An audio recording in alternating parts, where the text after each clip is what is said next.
канча кыйнашты. Булардын кыйнаганын биз сыртта адамчыдагы кордук менен кордошту да.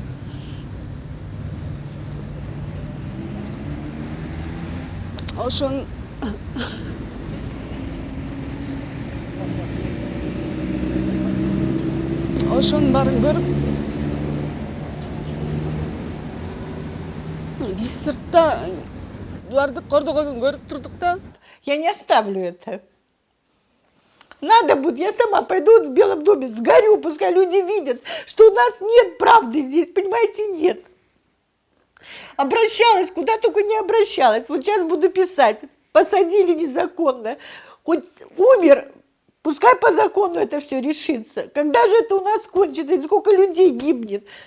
Мне больше всего понравилось. Вышли митинг реквием, милиционеров убили. А сколько милиция убила людей? Почему люди не выходят? Почему они по этим людям реквиеме не делают?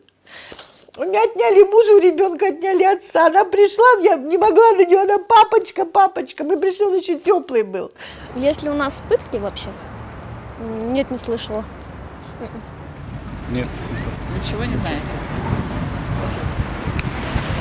Я спешу. Пишите? Да, как-то не задумывался над этим вопросом. Ну, по-моему, нет. Я первый раз слышу.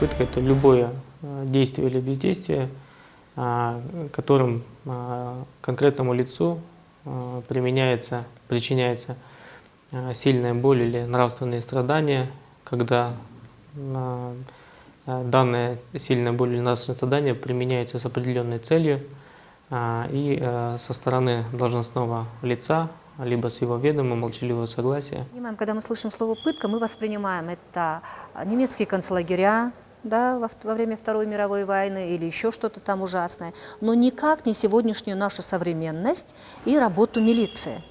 Но, к сожалению, практика такова, что особенно в последнее время, именно так, можно сказать, в силу низкого профессионализма сотрудников милиции, в силу того, что существует такой критерий эффективности работы, как процент раскрытия преступлений. Процентное соотношение, она как бы для статистики нужно, да. Для статистики нужно, но это мое личное мнение. В первую очередь нужно ставить перед собой задачу о возмещаемости. Машина келді бізді тосып қалды. Эмне ол деп сұрасақ, ештекеден документ сұраған жоқ, ештекеге қылған жоқ бізді. Отырла рейд болып атады азыр. Роуды алып барып текшеріле қой береміз деді. Мақұл деп отырдық. Остановили, задержали. Были втроем они, а его почему-то одного. И по делу он тоже один проходил. Избили. Сотрясение головного мозга получил. В общем, хорошо потрудились. Башташты түнде мне иш кылып жүрөсүңөр, түнде мне кылмыш жазып атасыңар, же бирөөнү тоноп жүрөсүңөрбү, же бирдеме уурдап жүрөсүңөрбү. Жок, биз мындай эле келатканбыз. Жок, жаныңарды жебегиле деп эле таңгамал сабай баштады. Сабап буттарыбызды жыңайлак чечип алып, дубинка менен, палка, рейка менен чаап атты. Башыбызга пакет кийгизип, эйсибизди одарып атты, эйсибизди одарып, эйсибизди жоготуп жатты.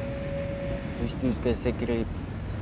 Далы кулакта сыныктар бар, кулакка электрошок менен тарттырып атты. Увезли его в сезон, он ночь просидел в камере. В общем, незаконно задержали. Незаконное задержание, он сутки просидел. Там 2 раза падал, потому что, головой, потом уже головой его, оказывается, об стенку били, об стол головой били. После этих применений пыток там человек уже добровольно подписывает любое ложное показание и Психологическое состояние у них очень страшное. Все, кто к нам обращаются, вот именно страдает психологическое состояние. Они не могут спать первые времена, у них проблемы с засыпанием, они могут ночами не спать и ходить просто по дому. Во-вторых, это, конечно, мы называем, например, флешбэк-синдромы. То есть они видят то, что с ними произошло, и в каких-то картинках. Да, они могут это вспоминать. Бирөөсүн жетелеп сүйрөп келатыптыр Эркинбекти. Сүйрөп алып келатыптыр. Карасам кеудеси деген футболка, ак футболка кийип жүргөн, футболкасы айрылган, кан, бети башы тытылган, ооздору шишиген, чачтарынан даже кармап алып уже видно монтип сүйрөгөндөрү. Буту жыңайлак, бутунда ботинкасы жок, шума араң кийгизилген. Буттары шишип кеткен, бала баспайт, даже сүйлөгөнгө алы жок. Эки жагынан эки опер кызматкери экинчи этаждан ылдый сүйрөп түшүп келатыптыр, анан туруп эле эмне болду деп эметсем эле даже тиги иним сүйлөй алган жок, сүйлөгөнгө шайы жок. Кабыргаларым сынып, бөйрөктөрүм, башыман сотрясение алгам да. Баса албай калгам ошондо. Эки киши эки жагыман сүйрөп ушинтип калганда бутумду жерге кое албай калгам. Ошо адам тышыдагы скордукту баарын көрсөттү бул милиция кызматкерлери. Ездил в несколько регионов страны, встречался с людьми, с жертвами пыток, да, которым подвергались пыткам, избиениям. Да. Они рассказали, встречался с сотрудниками правоохранительных органов, которые сами рассказали, что вынуждены применять силу для того, чтобы выбивать показания. Опер, работник, при задержании преступника, видя, что он натворил, что он совершил. Если в комнате заходишь, там убитая женщина лежит в крови, а рядом лежит 5-летняя девочка ее, изнасилованная. Можно понять опера, что он этого преступника при задержании применит и к нему силу. Никто не хотел себя ставить даже на место этого избитого, да, подумать, а вдруг это он сам мог бы оказаться, или его родственник. Кипр кызычуу болуп аткандан чыксам, экөөнү эки кабинетке киргизип алып, мындай адам көргүсүп ушундай бир кордуктарды көргөзүп кыйнап аткан экен да. Жерге байлап алып, буларды кол башын байлап алып, пакет кийгизип ушинтип тумуктуруп сабап аткан да. Ошо сабап жаткан кара тору мындай дене түзүлүшү ушундай толуп келген бирөөсү чыгып, сен кимсиң деп эле мени жаккаман сүрөп эле чыгып, сабап аткан кабинеттин эшигин ачып түртүп кирип барсак, менин иним Эркинбектин башына пакет кийгизип, бутун жогору адам көргүс кордук менен кордоп сабап атышыптыр бул акмактар. Ошол бойдон бизди деген алар уже биздин 4-5 милиция кызматкери биздин кандай киргенибизди байкабай калышты. Биздин кирип барганыбызда алар чочуп кетип, силер кайдан келдиңер, ким киргизди деп баланын башындагы пакетин алып жыгачын жоготуп уже катып койду.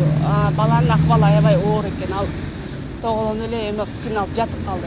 Его били очень сильно, когда вот задерживали. Он когда потом вот, уже все это утряслось, мы лечили с ним почки, потому что милиция бьет умело, очень хорошо, без следов.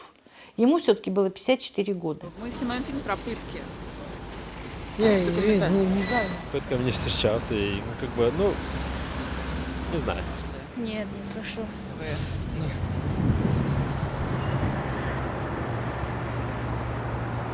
Ну, в настоящее время нет.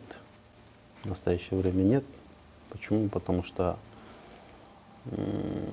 это жесткая критика была со стороны президента о том, что идут пытки.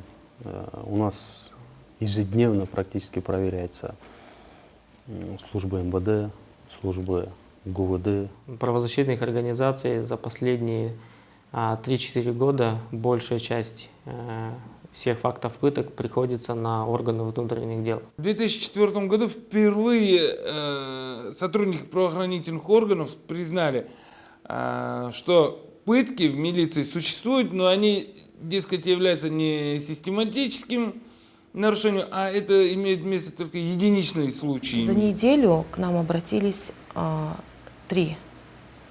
Мы зафиксировали 3 случая.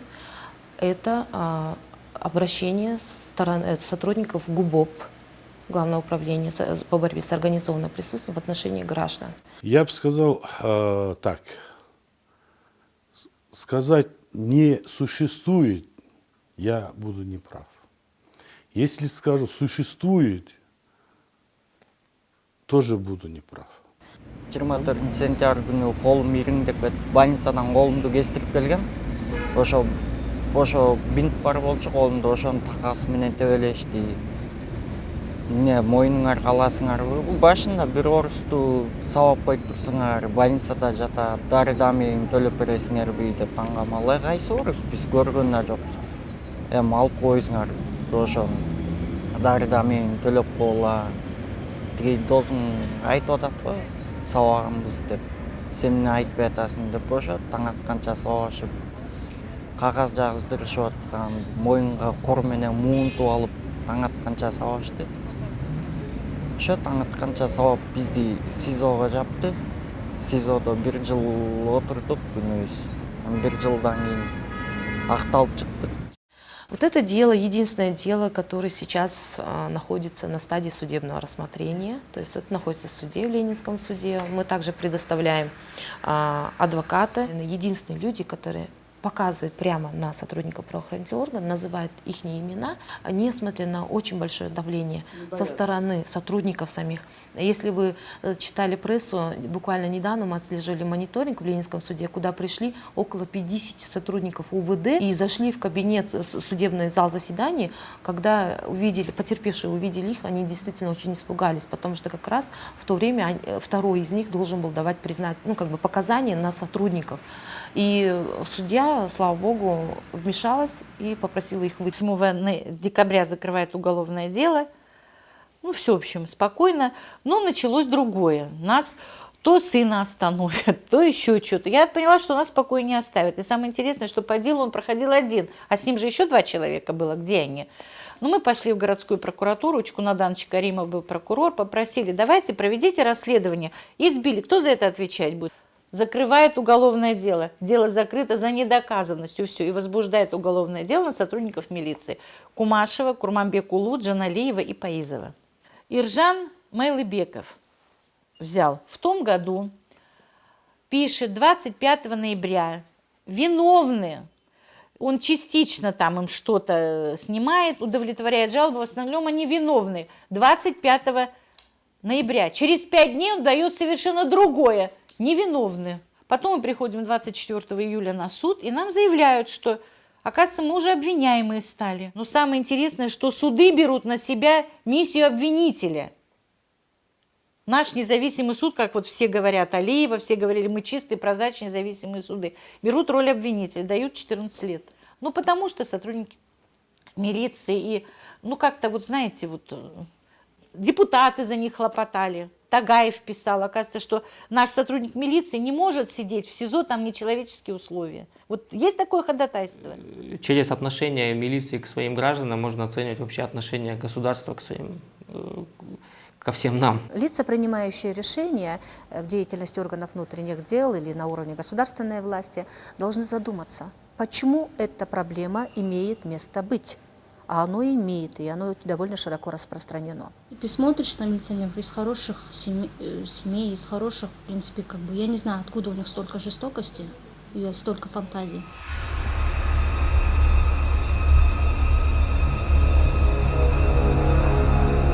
Вообще, вот непонятно, где мы сейчас живем, что у нас, кто нами правит. Я за 5 лет, вот что я хожу, 6, по судам, я уже вот на такой гадости насмотрелась. Вот вы знаете, вот не знаю даже, вот, может это утрированно сказать, дали бы автомат, бы расстреляла всех. Пускай я пропаду, ну хоть кто-то спасется от этого беспредела. Несмотря на то, что пытки и другие формы жестокого обращения запрещены международным правом, подобные нарушения по-прежнему широко распространены во всем мире. Факультативный протокол – единственный международный договор, предлагающий конкретные меры по предотвращению подобных нарушений в местах лишения свободы во всем мире. Посещение мест лишения свободы независимыми наблюдателями и экспертами на сегодня самый эффективный способ предотвращения пыток и улучшения условий содержания под стражей. Поэтому очень важно участие общественности в решении этой проблемы через создание постоянно действующего гражданского контроля над местами лишения свободы, местами содержания под стражей и всеми другими закрытыми учреждениями, где чаще всего имеются факты пыток. Чтобы каждые 5 лет у нас не выливалась вот эта вся агрессия в отношении государства в такие массовые революции, вот такими превентивными действиями государство должно сбавлять пар, который накапливается в обществе, потому что вот эта вся негативность и такое неприятие государства, оно же накапливается через вот такие единичные случаи.